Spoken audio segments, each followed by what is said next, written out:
जो बात तुम्हारी गुप्त हो कभी मत बोलो। भागवतिक, व्यवहारिक, लौकिक, पारमार्थिक। क्यों? लोग उपहास करेंगे, तुम्हारी बात की गहराई को नहीं समझ पाएंगे। अगर आपसे कोई गलती भी हो गई है तो महापुरुषों से बोलो, संसारियों से नहीं। हमें लगता है बोलने की जरूरत नहीं, वो खुद जान जाएंगे, वो कृपालु हैं, वो हमें संभाल लेंगे। संदेह वाली वस्तु, संदेह वाले व्यक्ति, संदेह वाला आचरण कभी मत करो। जिस व्यक्ति पर संदेह हो कभी मत मिलो, जिस वस्तु में संदेह हो कभी मत खाओ, जिस आचरण पर संदेह हो प्रमाणित ना हो कभी मत करो। बहुत ध्यान से सुनना है, बहुत जरूरी है। हम आपके लिए भोग बना करके लाए और आपकी दृष्टि में तत्काल अंदर आया, नहीं पाना चाहिए, बिल्कुल नहीं पाना, चाहे अमृत हो, हटाओ उसको, बिल्कुल नहीं पाना। ये भागवतिक संकेत होते हैं। जिस व्यक्ति के मिलने में संदेह लगे, ये हमें कम समझ में आया, कभी नहीं मिलना चाहिए। जिस वस्तु में संदेह हो जाए कभी नहीं पाना चाहिए। जिस क्रिया में संदेह हो जाए कभी नहीं करना चाहिए। भगवत मार्ग के पथिक को जो बात अपनी गुप्त हो उसे कभी प्रकाशित नहीं करना चाहिए। भविष्य की चिंता भक्त नहीं करता। अगर भविष्य की चिंता कल क्या होगा तो तुम शरणागति में कलंक हो। लाभ और हानि ये हमारे सामने कोई मान्यता नहीं रखते। इसमें हम प्रभु के विधान को देखकर प्रसन्न होते हैं।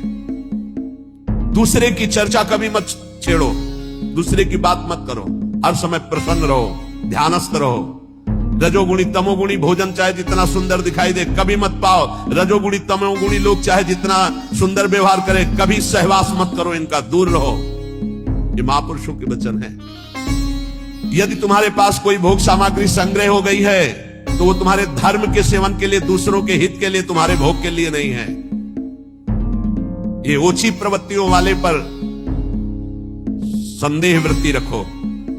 गलत आचरण करने वाले, ओछा बात बोलने वाले, इन पर कभी प्रियता नहीं रखनी चाहिए। बहुत बड़ी हानि होती है, पक्का समझ ले, बहुत बड़ी हानि होती है।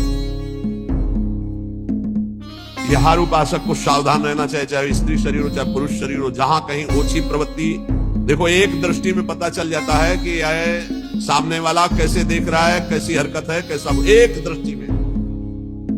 भगवान ने इतना ज्ञान तो सबको दिया है कि एक मिनट में एक दृष्टि में फाइनल हो जाएगा कि आदमी संग करने लायक है या नहीं लायक है। या ये चाहे कोई भी हो, कोई भी हो, एक दृष्टि में पता चल जाता है।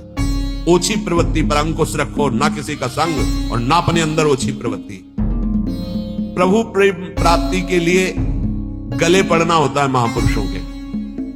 गले लगना नहीं, गले पड़ना होता है। गले पड़ना और गले लगना में अंतर है। गले पड़ने का मतलब होता है आपके सिवा हमारे पास कोई साधन नहीं है।